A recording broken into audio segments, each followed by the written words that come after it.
Ses parents lui donnent de beaux vêtements et une paire de chaussures.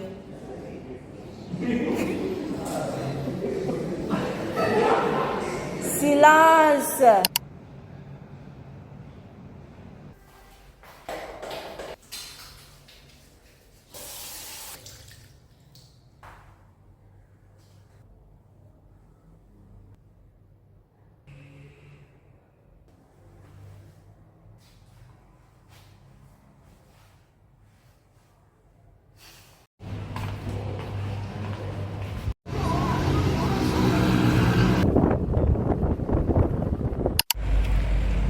I'm so sorry.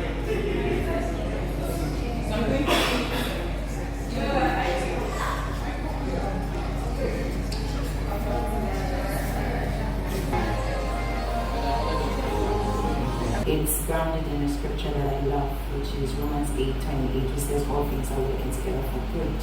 And the whole concept of brewing tea is centered around the experiences of your life and what you make out of them. And I realize that a lot of people may not realize that you have the upper hand when it comes to the experiences that have played your life in any sense. And so through my art, mostly my poetry, I create hope and an awareness of the fact that you can actually look dead in the eye of your experiences and tell those experiences that you don't get to define me, I define you, and I tell you what you contribute to my life. And that's the whole concept of brewing tea. I'm a multidisciplinary creative, so I'm a writer, artist, singer, poet. And then I went into mental health first aid last year. I didn't know there was such a thing, and then I finally did it, and I learned how to basically be an intermediary for people having mental health challenges before they actually seek professional help. And so I did that last year, and that's been quite an experience.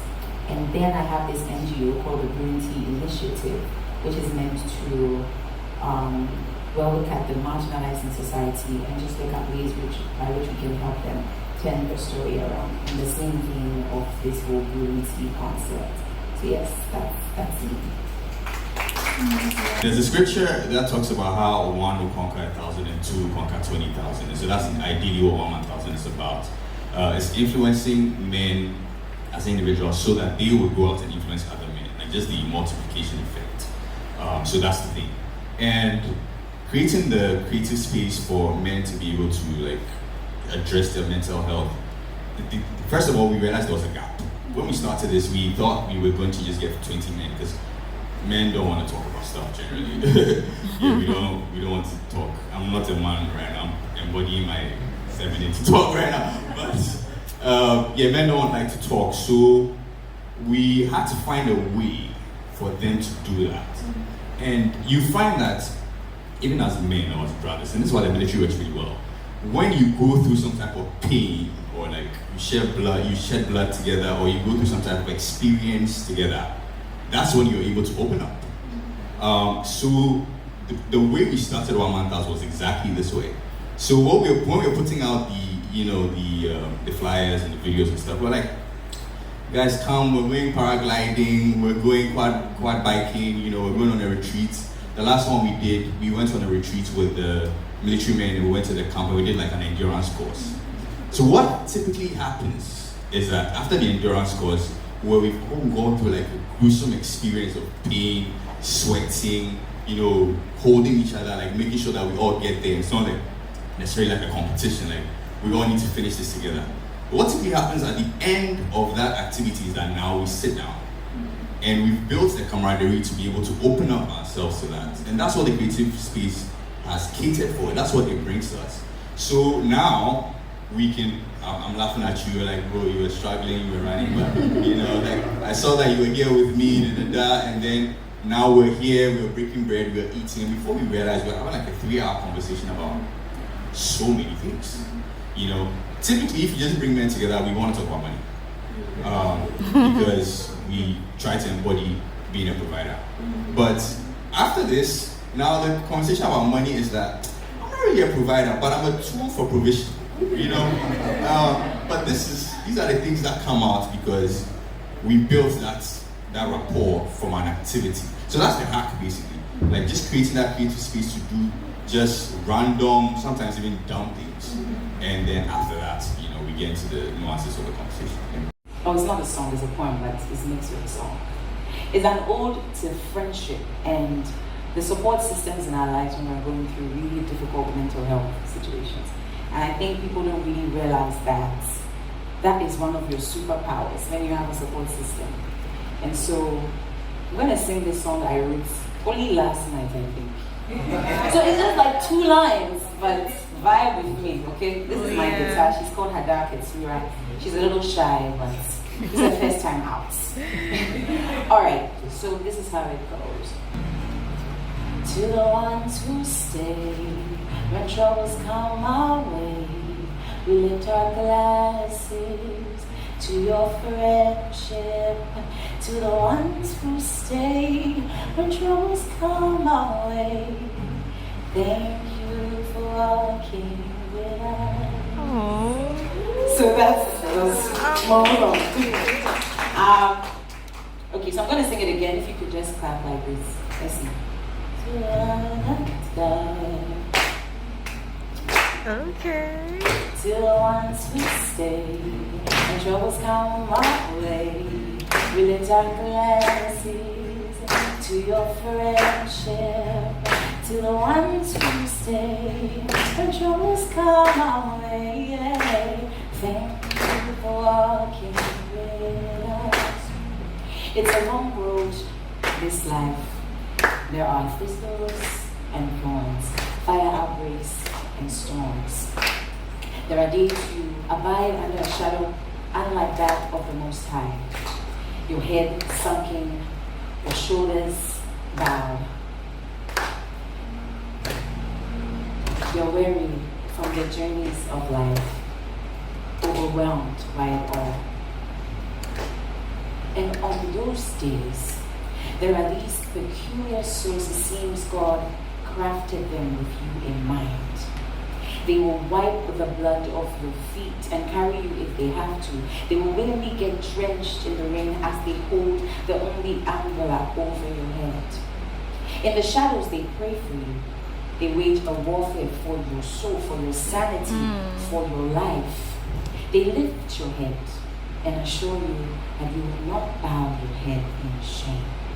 Lord, we thank you for friends who are steady supports and a reminder to us of the greatest friend of all time who sticks closer than a brother and catches us when we fall. And if there be any without one to call friend, you are the giver of good gifts. To the ones who stay when troubles come your way, lift your glasses to their friendship. To the ones who stay when troubles come your way, thank you for walking with us. Like you were saying, that there are days where you don't feel okay. And that is part of your story. And just embracing the good, the bad, the ugly. But again, like I said earlier, that there's this scripture that grounds me. It's Romans 8:28 that says that all things are working together for your good. And so the good, the bad, the ugly, they are all combined. They're coming together to form that thing which is your journey, which is unique to you. It's no one else's, yours. And so own it, come face to face with it, and create some magic. So many women struggle with just the idea of self-care, right? Putting everybody else's needs to the side and focusing on themselves. There's usually so much guilt because of this idea that as a woman you're supposed to be nurturing, and so even to the point of harming yourself or being harmful for you, you're supposed to take care of everybody else. And it's harmful because a lot of women are not taking that themselves. I tell people all the time, I'll share one of the most, like one of the insights that I get when people sit across from me in my couch, and yes, I have a couch. A lot of times what happens is men show up angry. A lot of what men present indirectly is that they are angry, right? And then you dig and you dig and you dig and you dig, and they're not angry, they are sad, or they are hurt, or they are afraid, right?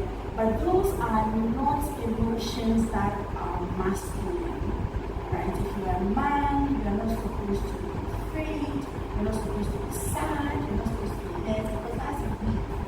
So anger becomes a standing emotion for a lot of men to quickly go to, because anger, of all the emotions, has very strong energy, right? So a lot of men mask other emotions with anger. Women present usually in therapy as sad and hurt and sometimes afraid. And then you dig, and we are angry. We are angry. But once again, anger is not a ladylike emotion, right? As a woman, you're not supposed to be angry, right? You're supposed to be demure and easy, and you're not supposed to raise your voice and look angry, right? And so once again, women, we use sadness and not say that these emotions aren't there, yes.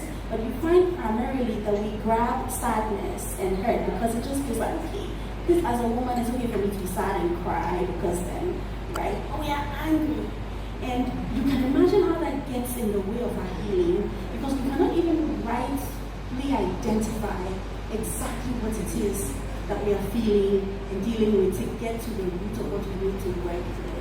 And I think these are some of the ways in which I think a lot of the gender norms and the different ways in which we are told as a man or woman you have to show up in life. These are some of the ways that it impacts our mental health. The other thing that it's also very much impacting, we're seeing a lot of correlation between social media use, for example, and levels of self-esteem, right? A decrease in self-esteem, decrease in people's image of self-concept in very unhealthy ways. Because I think more than ever, it also provides just a quick, constant way to sort of like constantly compare your life with everybody else's, right? And whenever we compare, as soon as we compare, we're going to see where we are lacking, right? As soon as you're running your race and you look over, you're going to see some way in which you aren't where you need to be. And so we are seeing levels of people just feeling really bad about themselves, about their lives, and on the back of that, doing and going to unhealthy lengths to be able to reach certain standards, right? You see that a lot with body image issues, right? Because we are looking at these unrealistic images that really don't exist because a lot of them are altered.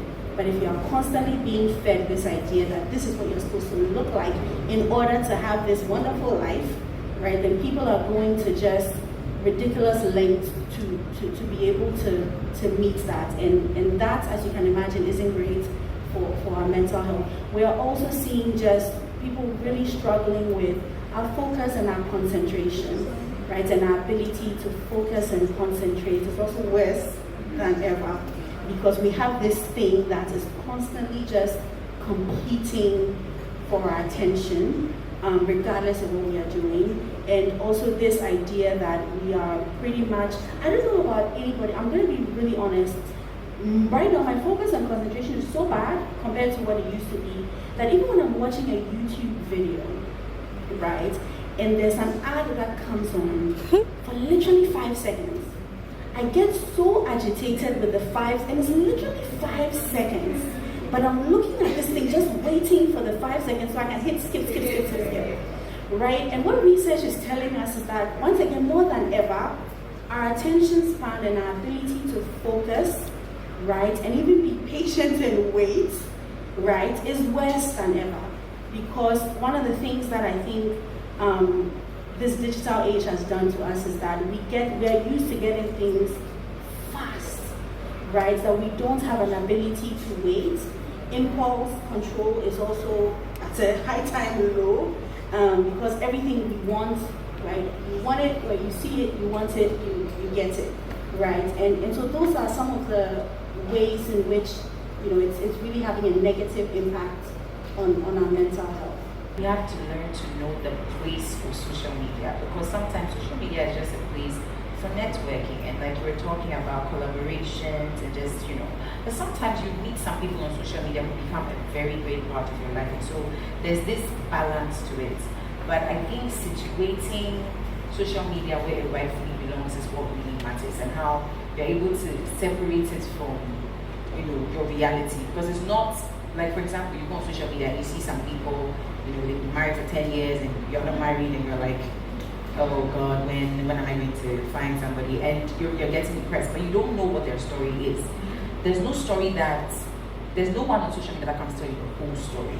There's so much more going on behind the scenes, and so just the appreciation of the fact that you don't know the whole story. What you see is what they give you, and so just appreciating that your life is what you have access to and live it to the fullest, but just place social media where it belongs. And I think we should be able to have a healthy balance. Yeah. We start with this, that God is my life.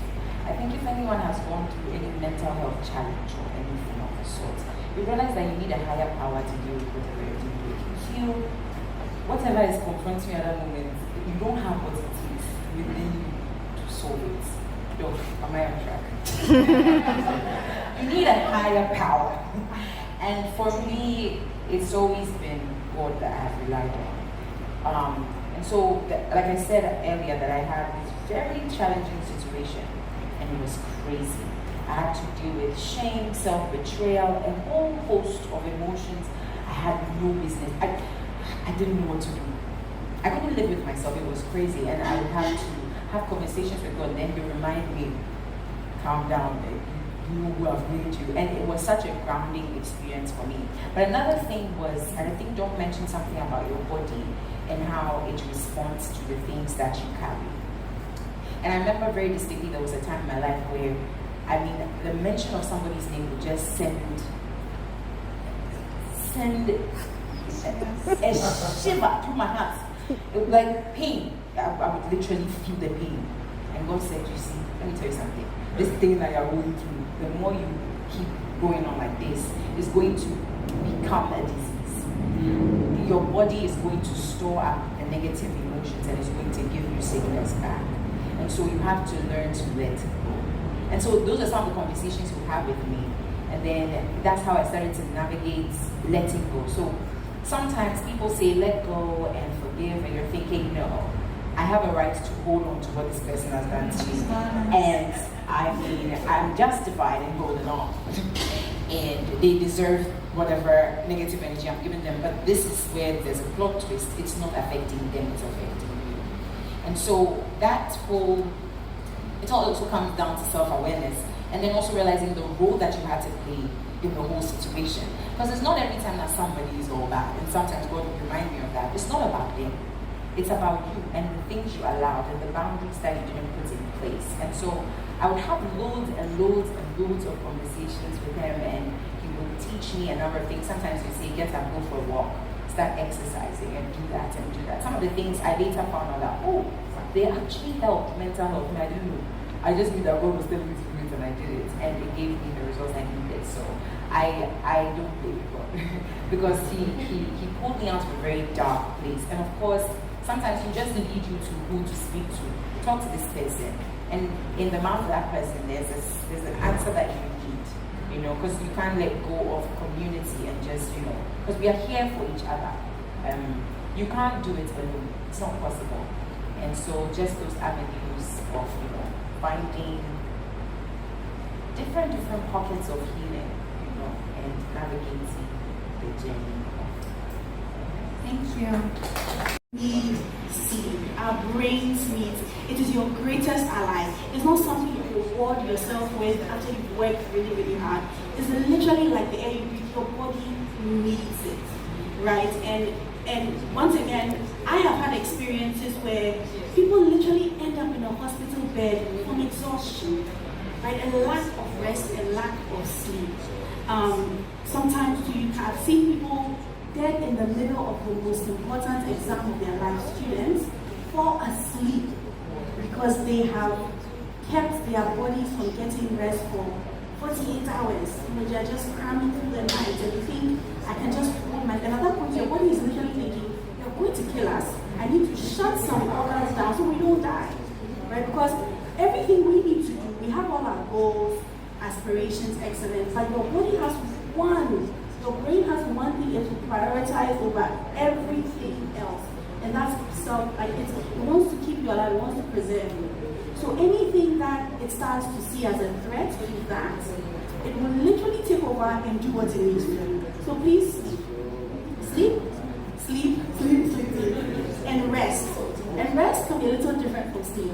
When we are resting, we're not always necessarily sleeping, but we are giving ourselves space and time from certain things and preserving our energy. Right? So the basics: eat well, move, rest, hydrate. Right? You are taking care of your mental health. The second strategy is we were built, I think we've said it, we were built for connection. We don't do well when we are isolated. As of a couple of years ago, the whole idea of what's this thing where it's just escaped me, you know, like when people are incarcerated and they put them in a room by themselves, solitary confinement is now actually a human rights violation for a couple of years now, because we recognize that human beings don't do well when we don't, like when somebody goes a long time even without touch, it does something to her brain. But we have a deep psychological need to be connected to people.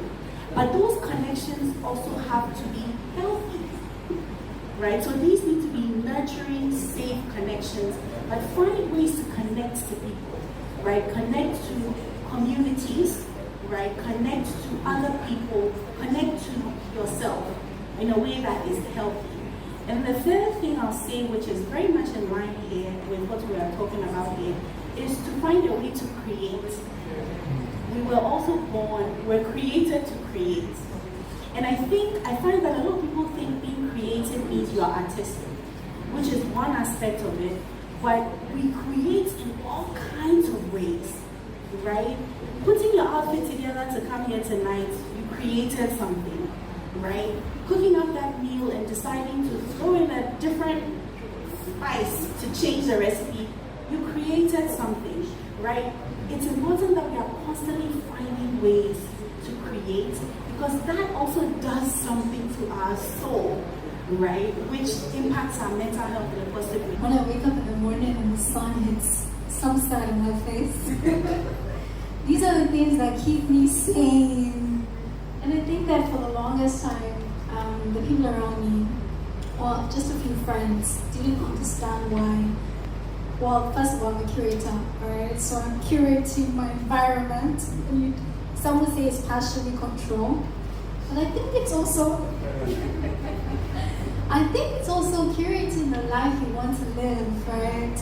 You know, get that yellow, teacup because it brings you joy. Wear that green eyeshadow because it's a pop of color. And then, you walk into a room and for some reason that also sparks joy for somebody else, And for me, it's just really tapping into all the little things that bring me joy. Those are the things that keep me safe. So please, tap into your own personal little joys, the things that bring you joy, and all the amazing experiences everyone has shared here. They've left you with so much gems. When you leave here today, there's just so much you're taking with you. Life is hard. And there will be times you are not happy with some of the decisions that you've made and the repercussions that come with them. Or, just life is something.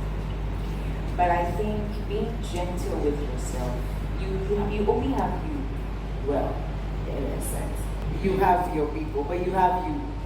You have a priority to take care of you. And so when you're gentle with yourself, then you can be a better you. And I think one thing I told you I wrote this anthology of poems. I brought a few today. And I was reading one of them and it touched me so much. It was talking about a moment where I was sitting in an answered prayer and I didn't even know. And that moment just made me feel wow. Because sometimes you want to get to a destination and you are in such a hurry to get there, right? But you are not selling the flowers on the way. enjoying the little successes. Like yesterday you were not able to wake up. Today you did. That's a success right there. I should celebrate it. So be gentle with yourself. Do the things that Doc has said, what we've all said, like the practices every day. And there will be a day that you don't feel that weight anymore.